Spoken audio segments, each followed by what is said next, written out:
এয়া ৰাভা হাছং স্বায়ত্তশাসিত পৰিষদৰ কাৰ্যালয়ৰ যি সচিবালয় সেই সচিবালয়ৰ সন্মুখতে এয়া ৰজা পৰশুৰামৰ এটা বৃহৎ মূৰ্তি যিয়ে মোগলৰ সৈতে যুঁজ কৰিছিল মোগল খেদা আন্দোলন আৰু সেই মোগল খেদি মোগল মুক্ত কৰিছিল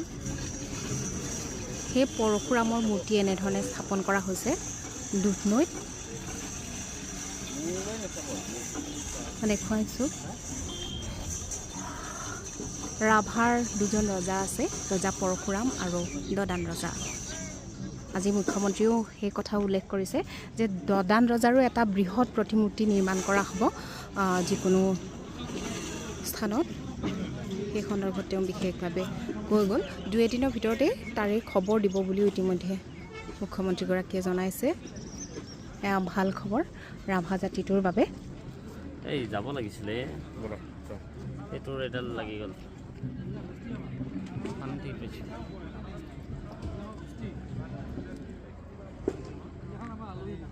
এই ৰাভা